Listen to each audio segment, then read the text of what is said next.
कैसा है बच्चा पार्टी, आप सभी का फिर से स्वागत है इनटेक सिटी में। My name is Praveen Kumar Thakur. तो देखिए, दिल्ली यूनिवर्सिटी ने अपना 2025-26 वाला एडमिशन ब्रोचर लॉन्च कर दिया है। अब तक हम पुराने वाले एडमिशन ब्रोचर्स के हिसाब से चीज़ें प्रिडिक्ट करके चल रहे थे, अब नया ब्रोचर आ चुका। वीडियो लेट आया हो तो आई थिंक जिन लोगों ने ऑलरेडी यूट्यूब पे अगर ब्रोचर की वीडियोस अवेलेबल है, देख लिया है, समझ लिया है, तो ये वीडियो आपके कोई काम की नहीं है। आप जाइए, आराम से तैयारी करिए। कोई भी समस्या हो तैयारी करने में, काउंसलिंग रिलेटेड, चैनल से जुड़े रहिएगा। वीडियोज़ कम आती है बिकॉज टाइम नहीं मिलता, लेकिन आपकी हेल्प पूरी होगी और फ्री ऑफ कॉस्ट रहेगी। बाकी जिन बच्चों ने देखा होगा इन्फॉर्मेशन बुलेटिन और नहीं समझ में आया, तो आप इस वीडियो को एंड तक देखिएगा। पूरा अच्छे से मैं एक्सप्लेन कर दूंगा जो नए चेंजेस आए हैं। ठीक है, बहुत सारे चेंजेस हुए हैं और ज़्यादा डिफरेंस भी नहीं आया है पिछली बार जैसे ही है। जैसे मैंने 24-25 वाला आपको एक्सप्लेन करा था, ठीक है, वैसे ये 25-26 वाला माइनर से चेंजेस है, वो मैं आपको ज़रूर बता देता हूँ। अच्छा, उसके बाद अगर हम बात करते हैं जिन बच्चों को बिल्कुल नहीं मालूम है, तो देखिए, एडमिशन ब्रोचर दिल्ली यूनिवर्सिटी में अगर आप टारगेट कर रहे हैं तो आपको जानना जरूरी है कि दिल्ली यूनिवर्सिटी में आप जो भी एग्जाम दे रहे हैं, ड्यू को कोई फर्क नहीं पड़ता, लेकिन ड्यू के अंदर आप जिस पर्टिकुलर कोर्स के लिए जा रहे हो उसके लिए रिक्वायरमेंट क्या है, क्या आप मिनिमम एलिजिबिलिटी फुल कर रहे हैं दिल्ली यूनिवर्सिटी की। तो ये सारी के सारी इन्फॉर्मेशन आपको इस बुलेटिन इन्फॉर्मेशन में मिलेगी। मैं अभी आपको एक्सप्लेन कर देता हूँ कि कैसे बुलेटिन इन्फॉर्मेशन पढ़ा जाता है। कुल मिला के 121 पन्ने का है। ठीक है, सारी चीज़ें काम की नहीं है और इसका लिंक भी डिस्कशन में दे दूँगा ताकि आप खुद भी जाकर रीड कर सकें। तो जल्दी से इसको खत्म करते हैं और जान लेते हैं क्या है। ठीक है, और ये थोड़ा स्क्रीन का रेजोल्यूशन थोड़ा सा अजीब सा होगा, तो उसको इग्नोर करिएगा। एंड थोड़ा सा फ़ोन आप क्या करिएगा, इसको स्ट्रेट रख के ज़रूर देख लीजिएगा ताकि आपको अच्छे से समझ में आए। स्टार्टिंग से लेकर एंड तक कुछ काम का नहीं, मैं आपको यहाँ से समझाता हूँ। यहाँ पे थोड़े बहुत चेंजेस हुए हैं, जैसे कि लैंग्वेज में फॉरेन लैंग्वेज हटा दी गई, आपको सीयूटी में ये मालूम होगा। अब आप लैंग्वेज देख सकते हैं। डोमेन स्पेसिफिक सब्जेक्ट पहले 27 होते थे, 23 हटा दिए गए हैं। जो हट गए वो आप इसमें नहीं होंगे। जनरल टेस्ट है, ठीक है, जिसका नाम GAT रख दिया गया। इस बार जनरल एप्टीट्यूड टेस्ट रख दिया गया, जिसमें आपका क्या क्या पूछा जाएगा, जनरल नॉलेज, करंट अफेयर, ये तो सिलेबस आपको बेसिकली मालूम हो। तो 3 बेसिस के हिसाब से इतने सारे कोर्सेज में दिल्ली यूनिवर्सिटी एडमिशन कराता है, जिसमें BA ऑनर्स लैंग्वेज में है। ठीक है, उसके बाद आपके आर्ट्स के खूब सारे कोर्सेज हैं।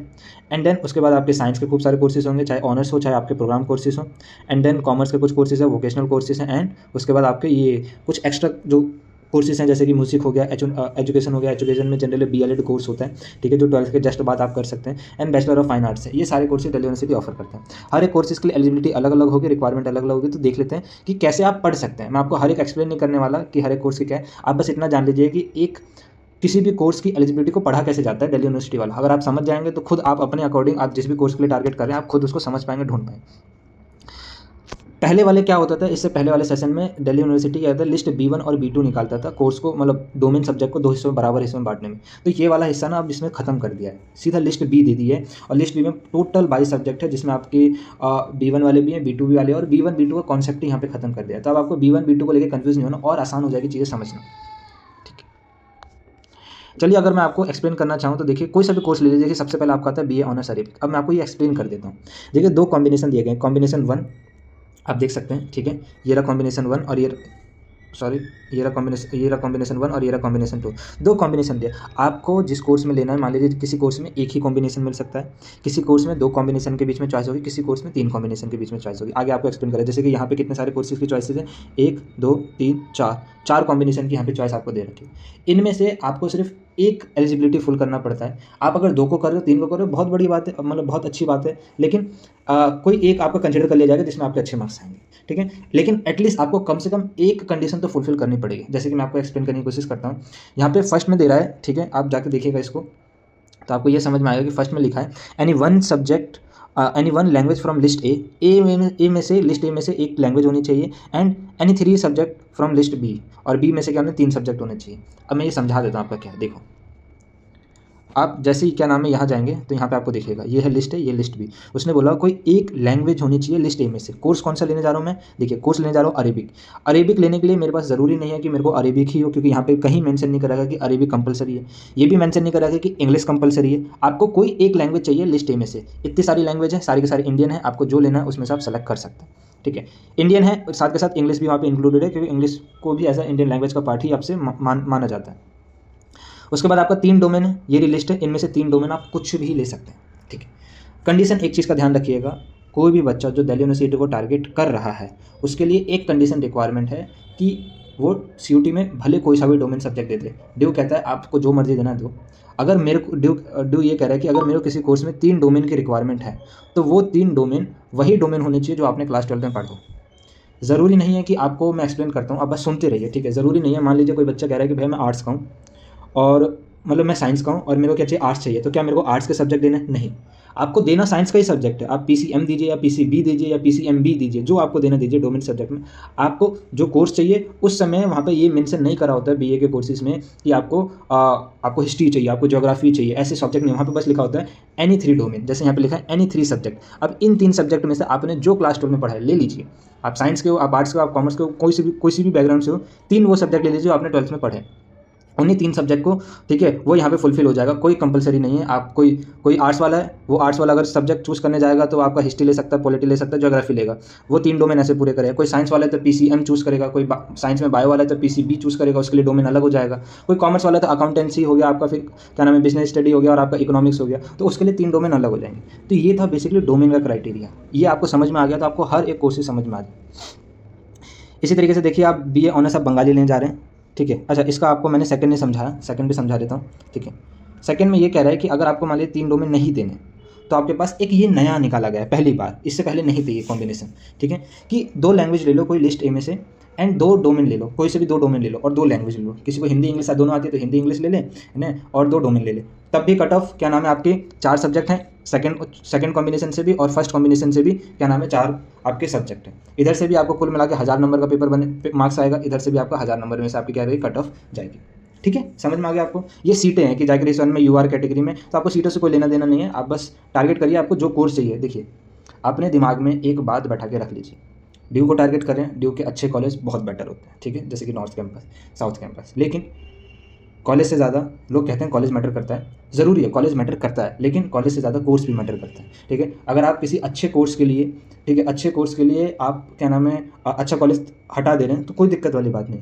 लेकिन आप क्या कर रहे हैं, एक अच्छे कॉलेज को ले रहे हैं एक बहुत ख़राब कोर्स के चक्कर में, तो फिर वो गलत चॉइस है आपकी। तो आपको सिर्फ कोर्स पे स्टिक रहना चाहिए। लेकिन कोई बच्चा ऐसा हो सकता है कि भैया मेरा कोर्स भी ख़राब नहीं है, जो मैं चूज़ करने जा रहा हूँ वो ठीक ठाक है, तो क्या मेरे को अच्छा कॉलेज जाना चाहिए? हाँ, तब आपके पास चॉइस है कि यार ये ठीक ठाक कॉलेज, ठीक ठाक कोर्स में मेरे को अच्छा कॉलेज मिला, उधर जाऊँ, या क्या नाम है, थोड़ा अच्छे कॉलेज में बेकार कॉलेज मिला। तब आपकी चॉइस है, आप दोनों में से जो अच्छा लगे वो चूज़ कर सकते हैं। चलिए आगे चलते हैं, ठीक है। बंगाली में देखिए 4 कॉम्बिनेशन है। एक लैंग्वेज होनी चाहिए, 3 डोमेन होने चाहिए, या तो बंगाली होनी चाहिए और एक दूसरा लैंग्वेज होना चाहिए, 2 डोमेन होने चाहिए, या एनी 1 लैंग्वेज फ्रॉम लिस्ट है, या फिर आपका क्या नाम है 3 डोमेन होने चाहिए, ठीक है। ओके, बंगाली होनी चाहिए, फर्स्ट वाले कॉम्बिनेशन में ये था। एंड 4th कॉम्बिनेशन बोल रहा है कि कोई भी 2 लैंग्वेज होनी चाहिए और क्या नाम है 2 डोमेन होने चाहिए। तो ये थे लैंग्वेज में सारे, आप देख लीजिएगा। इंग्लिश में भी ऐसे ही है, या तो इंग्लिश एक लिस्ट ए में से इंग्लिश हो और क्या नाम है आपके पास 3 डोमेन हो, या फिर कॉम्बिनेशन 2 में आपके पास इंग्लिश और दूसरी लैंग्वेज हो और आपके पास 2 डिफरेंट डोमेन हो। अब चलिए हम थोड़ा क्या नाम है BA प्रोग्राम की तरफ चलते हैं, मतलब BA के कोर्सेज की तरफ चलते हैं थोड़ा सा। जैसे कि आप मान लीजिए कोई सा भी कोर्स ले लीजिए BA ऑनर्स में, ठीक है। मैं आपको समझाता हूँ। जैसे कि आप पोल साइंस, इकोनॉमिक्स, ठीक है। इकोनॉमिक्स का सबसे बड़ा लफड़ा है, ठीक है। इकोनॉमिक्स हमेशा हर बार यही लफड़ा करता है, तो इकोनॉमिक्स वाला समझ लीजिए। इकोनॉमिक्स में एक ही कॉम्बिनेशन दिया गया है, कोई चॉइस नहीं है। कॉम्बिनेशन 1 ये कहता है कि आपके पास एक लैंग्वेज होनी चाहिए लिस्ट A में से, चाहे हिंदी हो, इंग्लिश हो, बंगाली हो, असमी हो, तमिल हो, कोई भी हो। दूसरा, यहाँ पे मैथमेटिक्स या applied mathematics as a compulsory बोल दिया गया, ठीक है। जहाँ पे कोई स्पेसिफिक सब्जेक्ट मेंशन कर दिया जाता है ना जिस कॉम्बिनेशन में, समझ के चलिए कि वो आपके लिए स्पेसिफिक है, वो होना ही चाहिए उस कोर्स को लेने के लिए। एंड देन आखिर में आपका बोला गया है कि 2 सब्जेक्ट जो कि आपके क्या नाम है लिस्ट B में से होने चाहिए। यहाँ पे भी कट ऑफ 1000 में से जा रही है, क्योंकि अभी भी 4 ही सब्जेक्ट हैं, ठीक है। 4 ही सब्जेक्ट है, 250 के हिसाब से आपका 1000 मार्क्स में से आपके क्या करेंगे, टोटल मार्क्स बनेंगे। लेकिन यहाँ पे एक मैथमेटिक्स क्या कर दिया गया, एज अ कंपलसरी कर दिया गया है। तो भले आपके 2 डोमेन डिफरेंट हो सकते हैं, लेकिन जो एक डोमेन होगा वो मैथ होना ज़रूरी है। आपको आई बात समझ में?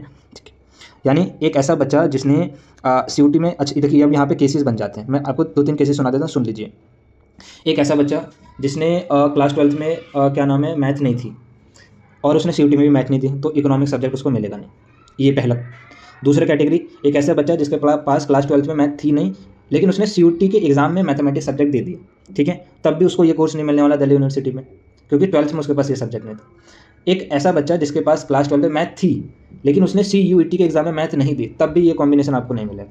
चौथा कॉम्बिनेशन में बच्चे को मिलेगा एक ऐसा बच्चा जिसके पास क्लास 12 में मैथ थी, उसने CUT के एग्जाम में मैथ दी, तब जाके उसको इकोनॉमिक्स ऑनर्स के लिए वो क्या होगा, एलिजिबल होगा। ये सीट मैट्रिक्स है, सीट मैट्रिक्स पर तो ध्यान मत दीजिए, एट द एंड आपके मार्क्स के अकॉर्डिंग जो कॉलेज मिल रहा होगा आपको उसमें एडमिशन लेना ही है, ठीक है। चलिए आगे आप बाकी सारे आप खुद देख लीजिएगा, ठीक है। थोड़ा मैं साइंस का एक्सप्लेन कर दूँ।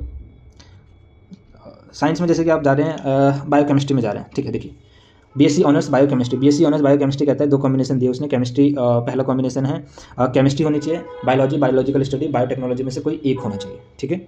और बायोकेमिस्ट्री और क्या नाम है आपके पास फिजिक्स होना चाहिए, यानी 3 सब्जेक्ट। कितने हो गए? 3 सब्जेक्ट हो गए, बस 3 सब्जेक्ट हो गए। सेकंड कॉम्बिनेशन पढ़ते हैं, केमिस्ट्री होनी चाहिए, इन सारे बायो में से कोई एक बायो होना चाहिए और मैथ होना चाहिए, यानी इसमें भी 3 subject. Merit will be scored obtain from any above the mention combination. अब देखिए यहाँ पे एक चेंज आया, वो सुन लीजिए। पहले साइंस में होता था, ठीक है, पहले साइंस में देखो यहाँ पे बोला तो गया कि candidate must appear in any one language from us A C के एग्जाम में आपको बस किसी भी एक लैंग्वेज का एग्जाम देना है। लेकिन पहले ये होता था कि साइंस में मार्क्स काउंट नहीं होते थे लैंग्वेज के, अब भी लैंग्वेज के मार्क्स काउंट नहीं हो रहे। लेकिन पहले में ये होता था कि कम से कम 60%, मतलब 30% आपको मार्क्स चाहिए ही चाहिए। अब 30% का मतलब ये है कि कोई बच्चा पहले 200 का पेपर आता था, उसको कम से कम 200 में से किसी भी लैंग्वेज में 60 नंबर लाने होते थे और उसका मतलब मार्क्स काउंट नहीं होता था, लेकिन लाना ज़रूरी था। ये कॉम्बिनेशन हटा दे। कई बच्चों को इसी वजह से पिछली बार भी और उसके पिछली बार भी साइंस नहीं मिली थी, क्योंकि उनके 50 नंबर आ रहे थे, साइंस में उन्होंने ध्यान नहीं दिया, मतलब उन्होंने क्या लैंग्वेज में ध्यान नहीं दिया, इसलिए उनके नंबर कम आए। तो भले उनके साइंस में अच्छे थे लेकिन फिर भी वो एलिजिबल ही नहीं थे। तो ये कॉम्बिनेशन अच्छा हटा दिया, दिल्ली यूनिवर्सिटी ने अच्छा करा है। आपके 250 के हिसाब से 3 है, तो आपके 750 में से आपके टोटल मार्क्स बनने वाले हैं। एक पेपर 250 नंबर का होता है, ठीक है। साइंस के सारे कॉम्बिनेशन ऐसे ही है, किसी में भी लैंग्वेज अब नहीं है। मैथमेटिक्स का बस ध्यान रखिएगा, कुछ कोर्सेज है जैसे कि मैथमेटिक्स हो गया, स्टैटिस्टिक्स हो गया, कंप्यूटर साइंस हो गया, उसमें आपको क्या करना है कि उसमें कोई भी बच्चा एडमिशन ले सकता है, ज़रूरी नहीं है साइंस वाला। एक कॉमर्स वाला बच्चा भी अगर कंप्यूटर साइंस ऑनर्स लेना चाहता है इसलिए ले सकता है, क्योंकि अगर उसके पास मैथ है थी कॉमर्स में क्लास 12 में तो भी वो एलिजिबल है। कहीं मेंशन ही नहीं है कि जैसे कि यहाँ पे केमिस्ट्री में मेंशन है कि आपको फिजिक्स चाहिए, केमिस्ट्री चाहिए, मैथमेटिक्स चाहिए, ठीक है। यहाँ पे कहीं मेंशन है फिजिक्स चाहिए, केमिस्ट्री चाहिए, नहीं मैथमेटिक्स चाहिए। अब चाहे आप साइंस से ला के दो, चाहे आप कॉमर्स से ला के दो, लैंग्वेज आप कोई सी भी दे दीजिएगा, ठीक है। और लेकिन इसमें लैंग्वेज के मार्क्स काउंट होंगे। ये जो कोर्सेज है ना, कौन कौन से सुन लीजिए, statistics honours, computer science honours, उसके बाद आपका मैथमेटिक्स ऑनर्स, ये जो साइंस के कोर्सेज है बीएससी है, ठीक है। लेकिन इनमें क्या करेंगे, आपका इनकी कट ऑफ 1000 में से जाएगी एंड कोई भी स्ट्रीम वाला दे सकता है अगर उसके पास क्लास 12 में साइंस है। कॉमर्स का देख लीजिए, आखिर में आपको कॉमर्स एक्सप्लेन कर देता हूँ। ये बीटेक है, बीटेक के लिए एक और नया कॉम्बिनेशन होता है जिसमें आपका बीटेक हो गया, चाहे आपका बीबीए हो गया, चाहे आपका बीएमएस हो गया, ये सारे जो कोर्सेज हैं। और I think multimedia mass combination भी ऐसा कोर्सेज है, जर्नलिज्म, उसमें आपको क्या चाहिए, एक लैंग्वेज, एक मैथमेटिक्स कंपलसरी और जनरल टेस्ट, बस, ठीक है। डोमेन में यहाँ पे सिर्फ मैथमेटिक्स चाहिए और कुछ नहीं चाहिए, ठीक है। कट ऑफ इसी के अकॉर्डिंग जाएगी, क्योंकि 250 नंबर का भी इस बार जनरल टेस्ट ही है, तो 750 में से जाएगी और आपको ये सब मिल जाएगा। अच्छा, एंड देन थोड़ा मैं आपको कॉमर्स एक्सप्लेन कर दूं एंड इसको फिर फिनिश करते हैं। कॉमर्स में 2 ही कोर्सेज है, बीकॉम ऑनर्स और बीकॉम प्रोग्राम, ठीक है। दोनों का डिफरेंस समझ लीजिए क्या है। अच्छा, बीए प्रोग्राम भी होता है दिल्ली यूनिवर्सिटी में, तो उसके कॉम्बिनेशन में भी जनरल टेस्ट है, डोमेन वाला भी कॉम्बिनेशन है, ठीक है। दोनों में से कोई एक लीजिएगा और कोशिश यही करिएगा बेटा, ठीक है, कि अगर आपको कोई कोर्स पसंद है और उसका डोमेन से आपको वो मिल रहा है, ठीक है, और आपको लगता है कि मैं डोमेन पढ़ूंगा तो निकाल लूँगा, लेकिन यूट्यूब के चक्कर में अगर कोई ये कह रहा है कि आप अपने चांस बढ़ाइए, डोमेन भी दीजिए, जनरल टेस्ट भी दीजिए, तो अवॉइड करिएगा जनरल टेस्ट, ठीक है, मत दीजिएगा जनरल टेस्ट। और क्योंकि 2 जगह अपनी एनर्जी, अपना टाइम वेस्ट मत करिएगा तैयारी करने में, एक जगह लगाइए, हो जाएगा। दिल्ली यूनिवर्सिटी में बहुत सारी सीटें, 80,000 सीटें, इसलिए एडमिशन हो जाता है। काउंसलिंग में बस अच्छे से पार्टिसिपेट करिएगा, चैनल से रहिएगा, मैं आपकी फ्री में काउंसलिंग करा दूँगा। बीकॉम ऑनर्स के लिए कॉम्बिनेशन है, एक में आपका मैथमेटिक्स कंपलसरी, एक में अकाउंट्स कंपलसरी है, लैंग्वेज आपको देना ही देना है एक, और 2 सब्जेक्ट हो सकते हैं, बी में से कोई से भी हो सकते हैं। दोनों कॉम्बिनेशन मैंने आपको समझा दिया, 1000 में से कट ऑफ आपकी जाएगी। बीए प्रोग्राम में जाते हैं, बीए प्रोग्राम में आपके 2 कॉम्बिनेशन है, देख लीजिए, एक लैंग्वेज होनी चाहिए और 3 डोमेन होने चाहिए, कोई से भी। यहाँ पे मैथमेटिक्स भी कंपलसरी नहीं है, नहीं आपका क्या नाम है अकाउंट्स कंपलसरी, एक आपका आर्ट्स का भी बच्चा ये बीए प्रोग्राम कर सकता है, और सॉरी बीकॉम प्रोग्राम कर सकता है। कॉम्बिनेशन 2 ये कहता है कि आपके पास एक लैंग्वेज होनी चाहिए और एक डोमेन होना चाहिए, बी में से कोई सा भी डोमेन हो, भले आपको फिजिकल एजुकेशन है ना, फिजिकल एजुकेशन दीजिए, सबसे ईजी अगर आपने क्लास 12 में पढ़ा है तो, और जनरल टेस्ट होना चाहिए, तो वो बीकॉम के लिए एलिजिबल है। तो ये था ओवरऑल, सब मैंने खत्म कर दिया। वोकेशनल कोर्सेज के लिए आप देख सकते हैं, लैंग्वेज होना चाहिए 3 डोमेन, 2 लैंग्वेज 2 डोमेन, ठीक है, एक लैंग्वेज 1 डोमेन और एक जनरल टेस्ट, इस तरीके के आपके ये। तो ये था ओवरऑल एडमिशन ब्रोचर। यहाँ पे जैसे नीचे आएंगे, ठीक है, कुछ नहीं है, आपको बस ये सारी चीज़ें समझाई जाएगी। और यहाँ पे ये बीए प्रोग्राम का सीट मैट्रिक्स है। बीए प्रोग्राम दिल्ली यूनिवर्सिटी का सबसे डिफरेंट होता है बाकी यूनिवर्सिटी कंपेरिजन में। BA program just normal BA program होता है जिसमें आपको आर्ट्स से रिलेटेड पढ़ाई जाती है, लेकिन यहाँ पे आप देख सकते हैं बीए प्रोग्राम दो कोई से भी इंपॉर्टेंट सब्जेक्ट को मिला के एक कॉम्बिनेशन बना दिया जाता है, उसी को बीए प्रोग्राम कहते हैं। इसमें आपको 4 साल आप किसी भी कोर्स में करेंगे तो ऑनर्स की डिग्री मिल जाएगी ईजिली, ठीक है, ऑनर्स की डिग्री मिल जाएगी किसी में भी। जैसे कि देखिए यहाँ पे इकोनॉमिक्स प्लस मैथमेटिक्स, अब बीए में ये थोड़ा होता है, लेकिन कोई बच्चा मैथमेटिक्स एज अ मेजर लेके चल रहा है, ये चीज़ आपको बाद में समझाऊंगा। लेकिन अगर आपको नहीं मिलता है तो जरूर बीए प्रोग्राम भी लीजिएगा, बेकार मत समझिएगा, ठीक है। इकोनॉमिक्स प्लस मैथमेटिक्स मिलता है और वो 4 साल पढ़ता है, ठीक है, तो उसको मैथमेटिक्स ऑनर्स की डिग्री मिल जाएगी या इकोनॉमिक्स ऑनर्स की डिग्री मिल जाएगी, ठीक है, ईजिली मिल जाती है। तो बीए से आपको क्या नाम है, आपका ऑनर्स की डिग्री मिल जाएगी आपको, इसी तरीके से देखिए आपका इकोनॉमिक्स हो गया, इंग्लिश हो गया, साइकोलॉजी हो गया, बहुत सारे कॉम्बिनेशन है, ठीक है। ऑलमोस्ट 250 के करीब कॉम्बिनेशन ऑफर करते हैं और डिफरेंट कॉलेज में। तो ये सब आप क्या कर सकते हैं, टारगेट कर सकते हैं। ये था ऑल ओवर, मैंने आपको एक्सप्लेन करने की कोशिश करी कि क्या है दिल्ली यूनिवर्सिटी का एडमिशन ब्रोचर। कोई डाउट हो, समस्या पूछते रहिएगा। टाइम कम मिल रहा है मेरे को आजकल वीडियोज़ बनाने का, अपलोड करने का, ठीक है। और लेकिन हाँ, इस चीज़ का ज़रूर गारंटी दे सकता हूँ कि जब आपकी काउंसलिंग स्टार्ट होगी तो मैं आपको डेली लाइव क्लास में काउंसलिंग करा दूँगा, जैसे पिछली बार भी कराई थी, फ्री ऑफ कॉस्ट हर बच्चे की करा देती, और ऑलमोस्ट सारे बच्चों का एडमिशन हो ही गया था, भले कितने भी कम मार्क्स थे, ठीक है। तो तब तक के लिए कनेक्टेड रहिएगा। आई थिंक काउंसलिंग स्टार्ट होगी जुलाई में, स्टार्ट होगी, ठीक है, क्योंकि जुलाई में रिजल्ट आने की उम्मीद है। उसके बाद ड्यू अपना प्रोसेस स्टार्ट कर देगा। ड्यू हो चाहे BHU चाहे जामिया, किसी भी यूनिवर्सिटी काउंसलिंग सबसे पहले ड्यू स्टार्ट करते हैं, ठीक है। तो ड्यू से स्टार्ट करेंगे काउंसलिंग, और काउंसलिंग प्रोसेस में कंटिन्यूसली एक क्लास ज़रूर होगी। और कोई डाउट हो, कोई समस्या हो तो पूछते रहा करो कमेंट बॉक्स में, और कमेंट बॉक्स में ज़रूर मैं रिप्लाई देता हूँ हर चीज़ का। एंड ठीक है, ऐसी अपडेट के लिए चैनल से कनेक्टेड रहिएगा, सब्सक्राइब रखिएगा, एंड ज़्यादा से ज़्यादा लोगों तक शेयर करिएगा, रिकमेंड करिएगा, ठीक है। कि अगर कोई जेन्युइन अपडेट चाहिए, आपको जेन्युइन इन्फॉर्मेशन चाहिए, ज़्यादा फालतू की बकवास नहीं चाहिए, ठीक है, तो इस चैनल से ज़रूर कनेक्टेड रहिएगा। और धन्यवाद, आप सबसे मिलते हैं किसी नई वीडियो में, किसी नई इन्फॉर्मेशन के साथ। तब तक के लिए जय हिंद, वंदे मातरम। तब तक के लिए, और उसके बाद मस्त रहिए, स्वस्थ रहिए, पढ़ते रहिए, और तैयारी अच्छे से करिएगा। बोर्ड एग्जाम ऑलमोस्ट खत्म ही हो गए हैं, ठीक है।